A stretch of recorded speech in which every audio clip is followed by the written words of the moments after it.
Hello, I'm Pamela Davis. Welcome to episode 213 of the Well Done Life podcast.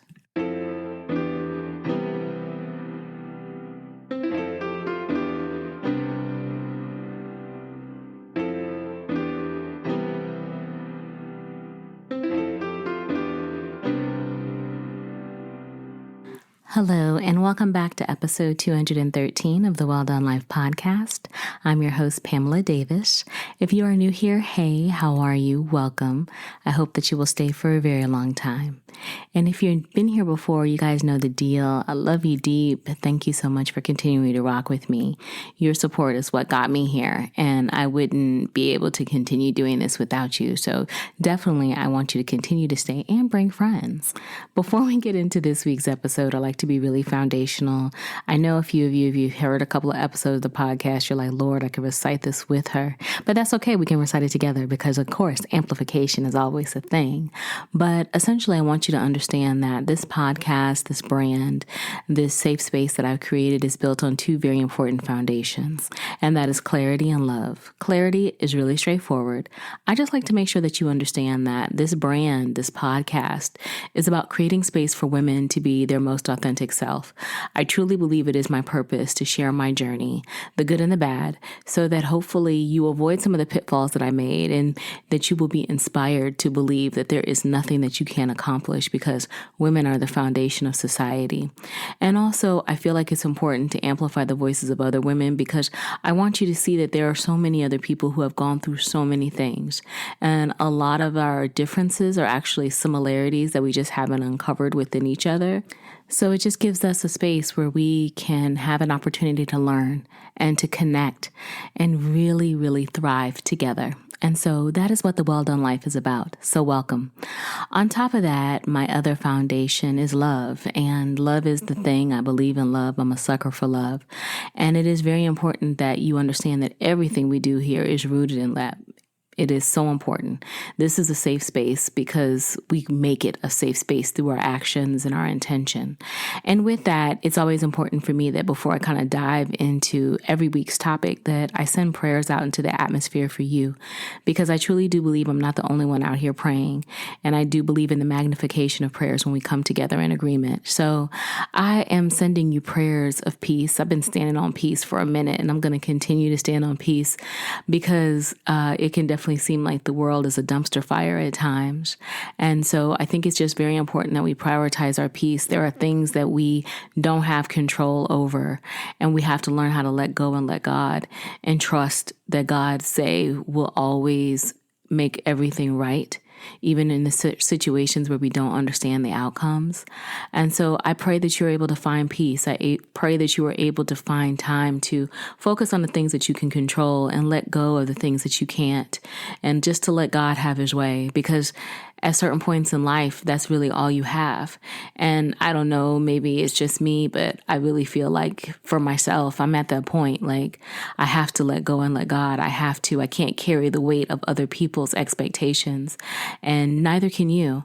So free yourself. Those are not your burdens to carry, and allow God to have his way. So I pray that you have peace so that it will give you comfort. It'll give you an opportunity to reset and recalibrate yourself so that you can continue to go forward, because the moment that you stop, that's where the breakthrough can happen. It has to come through your continued belief and movement through things in life, because you have to know that you are going to be well, that God is going to make it well. And so I'm definitely praying for you to have peace in everything that you do. I'm also praying along that line for you to have clarity. I've been standing on clarity. I'm still going to stand on clarity, because in these days and times, I find that it's especially important that you are clear about your heart set. Yep, that you are clear about your heart set, that you are clear about your mindset, that you are clear about your values. I can sit here on 1,000 soapboxes and give you my views and my thoughts on the world and on life. And I do at times, but I also have come to this understanding that everybody has to get clear about who they belong to, about what they are rooted in.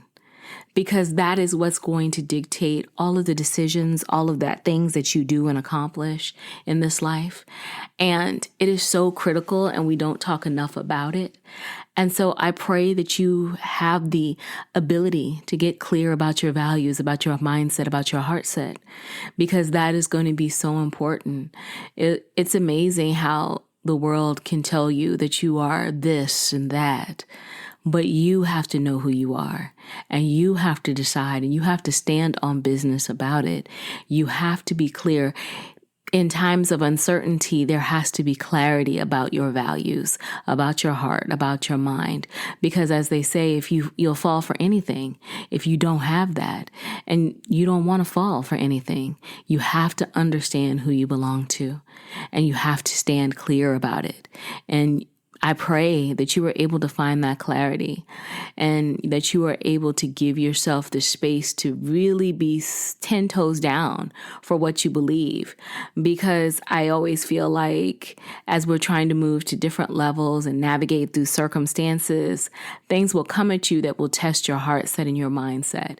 And because, a lot of times we always are, looking for an easy way out, an easy way to navigate through. And sometimes there is no easy way out. You just have to press forward. You have to press through, even when it is weighing down on you sometimes, because the hardest thing in life is to face ourselves, and so it's very easy to see an easy out and say, you know what, I just rather do that than go through, because the lessons are sometimes so hard to face, especially as it relates to ourselves. And in these seasons of life, it is very important that you know who you belong, who you are, and your heart and your mindset, so that you can make the right decisions. And yes, I'm speaking about it in a very vague way, because again, I've spoken about my character and my values and my beliefs, and I feel like you understand where I belong and who I belong to. And so it's not about me. It's about you, and giving yourself that check so that you understand who you belong to, and standing on business about it. So I hope that you will give yourself that check and stand on business and get clear about your values and your heart set. And then kind of rounding it out, I'm always going to stand on abundance. I really want you to have abundance on all levels. I do. And not just financially, because of course I'm going to always wish that for you so that you could be a blessing to other people and to yourself. But at the same time, I do wish that you have abundance in your life, that you are spiritually and emotionally as abundant as you are financially, because those are the things that last. I mean, as we can see, market shifts, prices are going to go up, they're going to go down. There's just so many different things. And it just comes to a point in life where there's only so many material things that you can acquire. But you have to make sure that you are setting yourself up so that spiritually and so that emotionally that you are well, that you are abundant to carry you through. Because that is true wealth, to be surrounded in love, real love, reciprocal love, good love, the people that value, that support you, to have your community, your village, your tribe. Make sure you are investing in that. And then as well as having a spiritual grounding. I would not be the person I am. I couldn't do this without God being the center of my life. And I am so grateful for his love and his patience with me, because Lord knows, I'm still in the world and God's still working on me. And I'm really grateful that he hasn't given up on me, and he always pushes me through in those darkest of moments. I'm very grateful, because it has truly helped me to get to this point, and I can only imagine what is to come, and I'm grateful. So like I said, I know that having him as my center, knowing who I am, knowing who I belong to, is allowing me to continue to press forward. So I'm sending you prayers that you know who you belong to, that you are abundant on all levels, spiritually, financially, emotionally, and that you are allowing yourself to have peace, that you are allowing yourself to be surrounded in love and clarity. I really want all of those prayers to bless you all so much. And I pray that it is truly something that you can manifest and continue to grow and share to other people. So those are my prayers for this week. I'm recording on Saturday, March the 8th at 3:16 p.m. And I'm really excited to be back. Yes, I took a little break last week, and we'll talk a little bit about that because it was my birthday, and it was also the pod's birthday. The podcast turned 5 on the 25th, along with me turning 52. So it's been a really big year for us both. And I'm really excited about this new journey. And I want to thank you guys for your support of episode 212 rotations. Because, I definitely feel like this rotation is different. 52 feels good. It definitely feels different. And I'm very grateful for it. I'm very thankful because Lord knows, not everybody's getting this luxury. And I'm very grateful that I got this luxury to see another year. And so it's just kind of has me in a reflective mood. It has me just kind of looking at life because, like I said, 52 feels good, but I'm not going to pretend. It definitely has been different in the sense that I feel like now that as I'm getting a little bit more older, I'm seeing more of how quickly life moves. And, unfortunately, I've had some family members who have been ill lately, and just even kind of seeing things with my mom starting to shift and change. Luckily, she's okay, but I see the shift and changes in her. And I have to admit, it's kind of brought back old feelings. I've been in this caregiving situation, or not even situation, my caregiving journey. I've been a caregiver to my mom for about 15 years. And before that, obviously, my sister came to live with me several years before. So it's been a journey, and I'm very thankful for everything that we have experienced on the journey thus far. It has truly opened my heart and expanded me in so many ways. It's also forced me to be so much more focused on my mental and physical health, because when I wasn't caring for myself, I truly saw the ramifications of that in my family. And I'm going to say that again because I think that's an important thing to kind of spotlight. It's very important, especially for those of you that may be caregivers out there, the centers of your home, that you have to take care of yourself mentally and spiritually and physically and financially. You got to take care of all the leaves to keep the ship afloat. But in turn, one of the things, like I said, when I really was in my lowest spots, I really saw the impacts in my family. And I really say that in the sense that relationships suffered because the resentments were high. The stress was high. And yes, I'm not going to sit up here and pretend like I've never been resentful about being a caregiver. I have. It wasn't like, oh, this was the number one thing I wanted to do. There are not many people who want to move their mama into their house. I don't care how anybody slices it. And I know that might sound a little harsh, but it's the honest to God's truth. And my mom, I've even had this conversation with her because it's not something that people just consciously want to do. It's something that you wind up having to do based upon the nature of the situation. Like I've always told the story about how I became a caregiver. I became a caregiver to my mother, and my life shifted in a matter of 3 hours. In that time, I found out that my father had passed away suddenly, that I had to drive from Orlando to Fort Lauderdale to be with my mom. And in that time frame, knowing that she had been ill, knowing the things that he was starting to uncover, because he wasn't really sharing with me how bad it was for them. But when I got there, I could clearly see like, nah, this isn't the situation that either one of them long term would have been able to thrive in. And my mom was not going to be able to live on her own. So yeah, in 3 hours, I became a caregiver, and here we are 15 years later. And I was 38 when that happened. I'm 52 now. So I've been through a lot. I've seen a lot, and I'm experiencing a lot, because nobody talks about what it's like to be a caregiver as a parent. Nobody talks about what it's like to be a caregiver as a woman a single woman. Nobody talks about what it's like to be a caregiver as a woman going through perimenopause. Nobody talks about that. There's so many different things, and I'm not married. And yes, now I'm in a relationship, a loving relationship, and what that's like being a caregiver. Like there's so many things I'm trying to say that we just don't talk about in relation to the caregiving experience and the impacts that it has in your life and the impacts of having to make those decisions quickly. And so I'm saying all this because I want to make sure I give a little bit of backstory because yes, like I said, I've been kind of triggered lately. My mom's health is shifting, but my mom is 77 years old.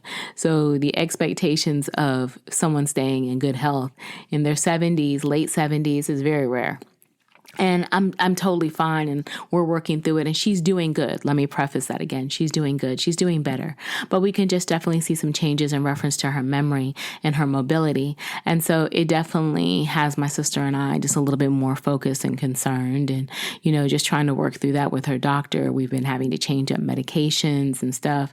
And so old triggers just straight up came back. And so old triggers came back in the sense of where it's like, it is so important to take care of yourself physically and mentally and financially while you're young. Don't wait until you're older to try to get your life together. Make sure that you are setting the stage for you to be a healthy, viable person long term, and especially if you're a parent, because I'm not going to sit up in here again and try to sugarcoat it, but I'm going to tell you one of the most unfair things that a parent can do is to neglect themselves to the point where your children have to take you on, and we are left, or the children are left, to adjust their lives based upon decisions that you made when you had an opportunity to do something different. And I'm going to say that again because, a lot of people, again, don't say it. I don't want it to sound taboo. I don't want it to sound like I'm complaining. I'm not. Because I've made peace with it. Because I had amazing parents. My parents were wonderful. They poured so much love into my sister and I, and to my brother. But one thing that they just neglected to do is they neglected to take care of themselves. They did. I think, unfortunately, based upon probably the circumstances that my parents grew up in and seeing how their lives were with their parents, my dad's mother died when she was very young. She was like 45, and unfortunately she had hypertension and passed away. And then his father passed away, obviously in his 70s. And then my mother watched her parents. My grandmother was burned over 70% of her body when she was younger. So, of course, that was a very long, hard recovery for her, but she recovered. But she was diabetic. She was blind. She had Alzheimer's. I mean, she had a grueling passing, but she did pass in her late 70s. I believe, actually, let me rephrase that. I think actually early 80s. And my grandfather passed before that in his late 60s, 70s. So, again, from diabetes, hypertension, all of the comorbidities. And so knowing all of those things, you naturally want to think that, of course, you're going to be raised in a household where everybody's taking care of themselves and prioritizing that. But I'm not going to pretend my parents didn't prioritize that. They prioritized us, but they didn't prioritize their well-being. They didn't prioritize their health. They went to the doctor here and there. And I'm not going to lie, my dad never went to the doctor. He tried to avoid the doctor like the plague. It just wasn't his thing. And my mom, she went, but back then, medical science was very different. I'm just going to say that. And advocating for yourself was very different. It's not the same now. And that's why I always like to say, my 50 is not my mama's 50. It's not my daddy's 50 either. This 52 that I'm sitting in and thriving in, thank God, knock on my wooden head, literally I'm knocking my head, is totally different than my parents. And because I made that choice, like I made the conscious decision that I don't want to have the life that they had. And so I am challenging myself to be better, to make better choices, because I want to have a more viable life long term. My mom, God love her, she's got diabetes, stage 4 kidney disease, hypertension, and she's blind from diabetes. And it's hard. And I feel for her. Even in my frustrations, I feel for her, because sometimes she's frustrated at the fact that she can't be more mobile, that she can't do certain things. And maybe, if things had been different back then, or different decisions were made, she would have a more active life. She wouldn't have to live with us. She always says that. She was like, I think she struggles with the thoughts and fears of being a burden. And I have to admit, it has definitely at times put a lot of pressure on our relationship. And I'm very thankful for therapy, because it came in at the right time back in the day when I was really, really struggling. And it's still here like a nice little safety net to kind of keep my animosity at bay. to keep my feelings at bay. And when I'm triggered, I'm very upfront about being triggered. I talk about my triggers and I work through them so that I can make sure that I'm operating from a space of love and not resentment. Because, again, and I know this might be too real for some people. Some people might be like, oh, how can you resent your mother? How can you feel the way that you do about your parents? I love my parents. I'm 10 toes down for my parents. 10 toes down for my family, but I'm not going to sit up here in front and act like caregiving was what I wanted to do with my life. Absolutely not. This was not what I wanted. And, I had to own that. And I think a lot of people who are in the situation where they're caregivers have to own how they feel, because it is a very triggering situation to be in. It is life altering to take care of a family member, life altering. Like I said, I started this journey when I was 38 and now I'm 52. I'm a totally different woman at 52 than I was at 38. And I'm very grateful that it was for the better. But some people, it's not. Some people aren't this real about it. Some people are navigating these frustrations, and I'll be honest, they're putting themselves and their family members in really hard situations. Everything is not peaches and cream in everybody's situation as a caregiver, because it's rough to be able to face hard decisions every day, and to be able to have this much strength and resiliency every day to get out. And I'm thankful. I'm thankful I have a therapist. I'm thankful that I have my sister to help me. Some people out here navigating this thing alone, I couldn't imagine what that is like. I am so grateful that I'm not alone, because it's hard. And so I'm having this conversation because all of it is to, I guess, kind of give you some insights, obviously, into the caregiving journey. So for any of the people that you know in your life who are caregivers, that you kind of see a little bit more beyond the veil, because a lot of times we make it look so easy, so cute, so well put together that people think we're all right. And a lot of us, we're not all right. We're just trying to fight for survival every day. We're just trying to make it. But then at the same time, to really put into perspective what I've been thinking about, which is life. And like I said, how 52, it feels good, but it's really different, because now it's like I'm seeing all of the frailties. I'm seeing all of the possibilities of what the future may hold. I have to always lean back in when I say that to what my first therapist told me about being a caregiver and about this life that I'm living right now. She told me, you are acting like you are in a permanent situation. She was like, you are making decisions and choices like this is forever. And you need to remember that this is a temporary situation. This is a temporary situation that could last 5, 10, 15, 20, 30 years, but it is temporary because it will come to a determined end at some point. And when it ends, who are you going to be and what are you going to do? And so I say that because a lot of times when you're in things, you don't think about that. We're just naturally making decisions based upon how we're feeling versus recognizing that this is going to become a predetermined end. And so I'm looking at life now a little differently because I can see the end. And I am looking at it differently in the sense that it is more important for me now to make sure that I value all the moments that I'm given, to love on the people that I love while they're here, to not wait, and because it's really easy to put off, I'll talk to this person tomorrow. I'll talk to that person tomorrow, or I'll talk to mama tomorrow, because not everybody's a caregiver. I'm just, I know this sounds heavy, but I know not all of you have to do that. But at some point in time, you may have to. So hopefully, you still have good memories, because I have to admit, I'm very grateful that not every part of this 15-year journey has been hard, that there have been some beautiful moments and memories, that we've had some really great conversations, that I've gotten a chance to learn, to grow, to experience my mother on all levels, not just as my mother, but as the woman that she is.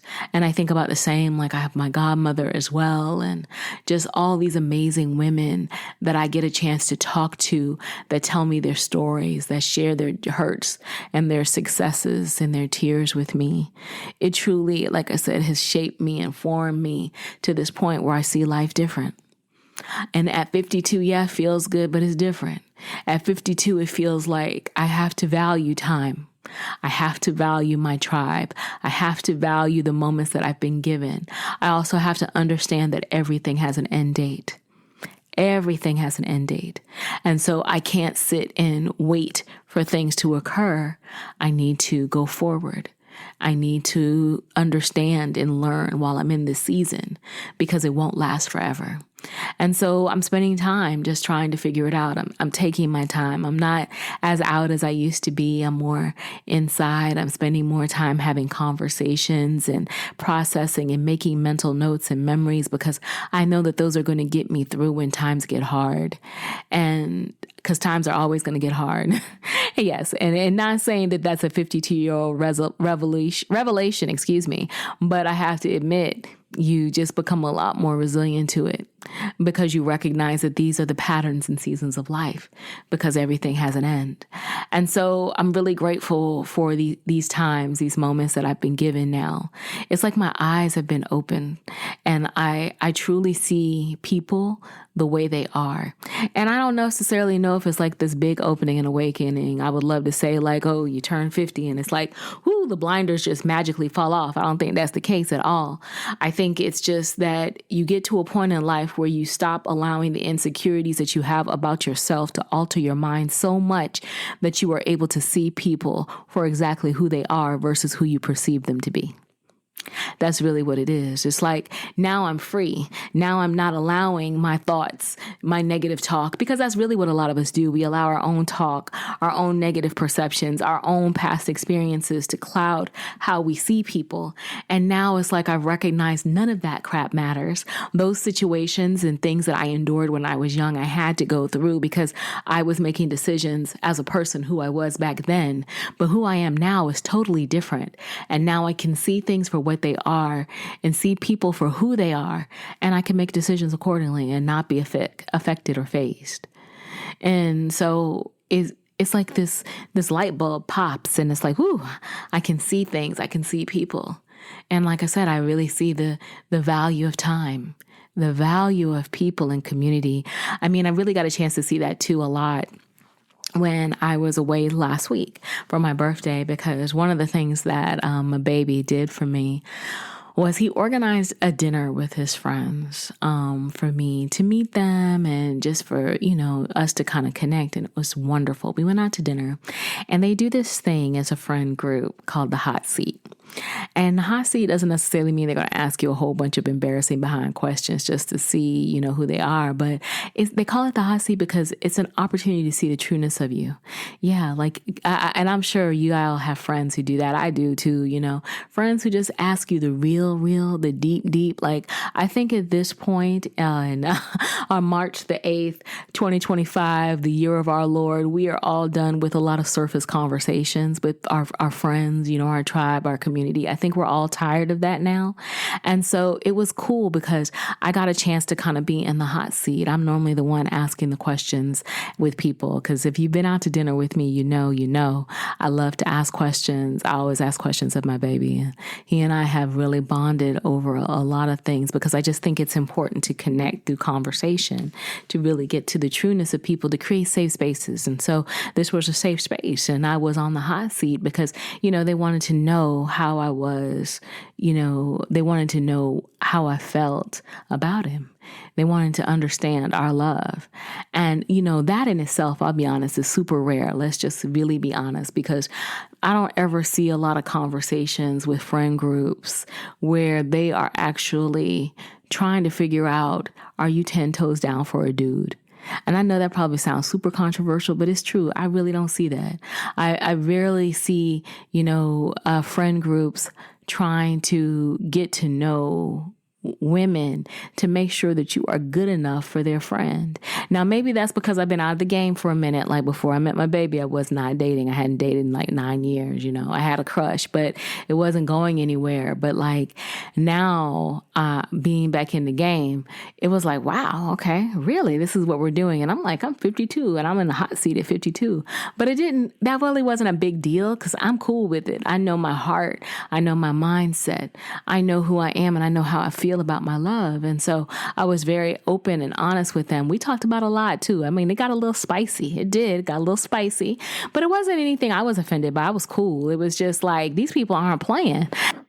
And I was inspired by that because it really showed me that my love has good people around him who really value him as a person. You know, it's not what they can do for each other, but it's just you care about him. You love him just as much as I do. And so I had to make sure that I showed them that, yeah, my heart is pure. I'm very clear about who he is in my life and what I want for our future.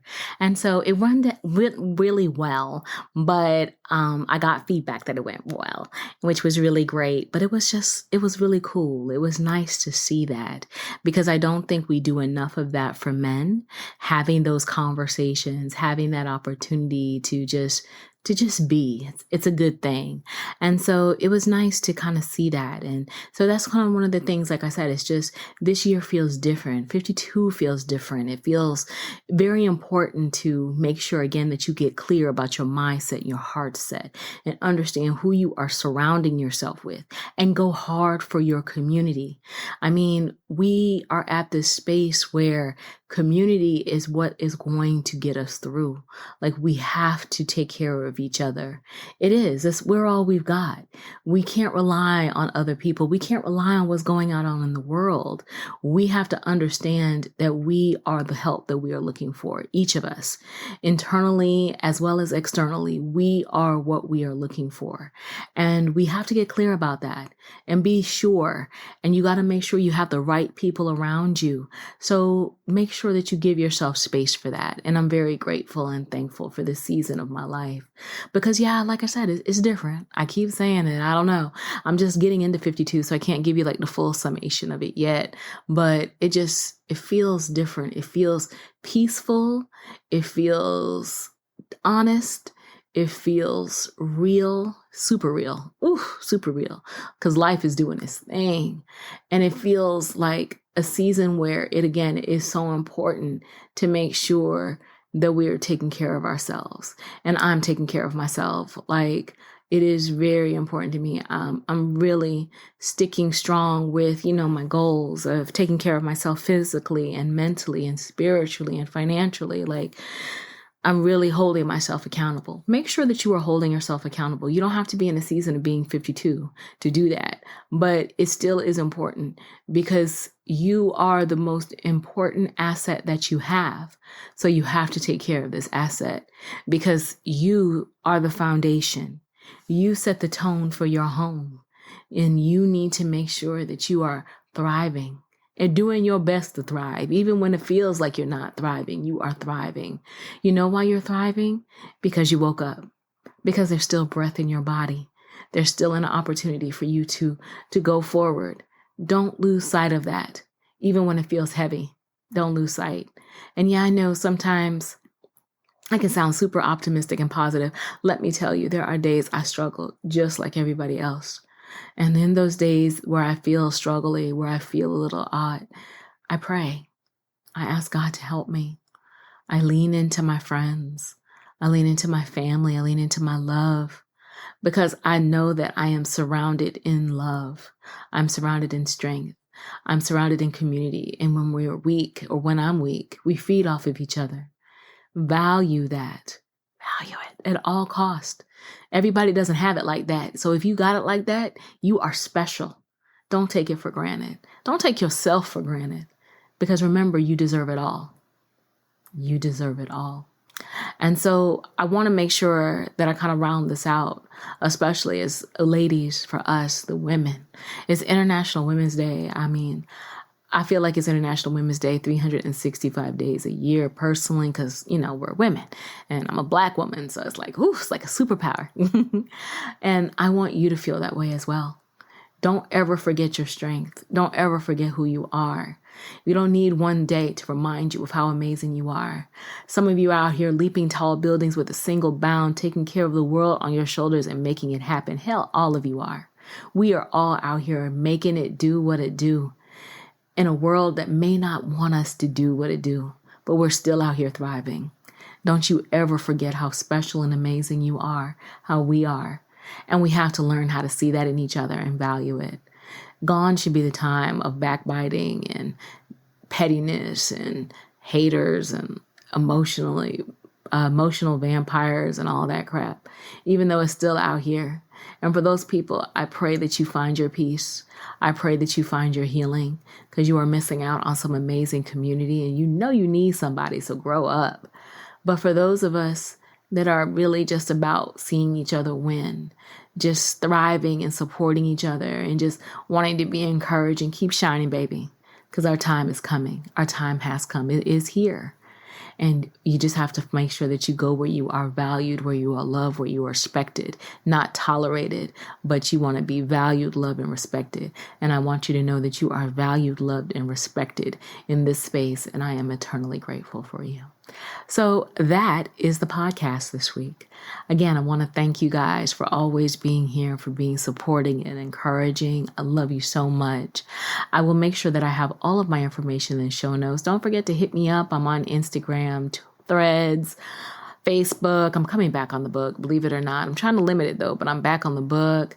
Send me an email at hello@thewelldonelife.com or at thewelldonelife@gmail.com. Yes, I have 2 email.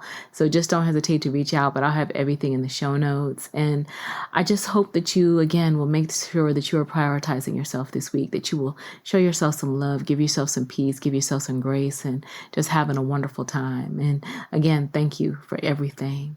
And I hope that you will take care of yourselves and each other and have an amazing weekend. And I'll be back next week with a new episode, and I'll talk to you soon. Take care. Bye-bye.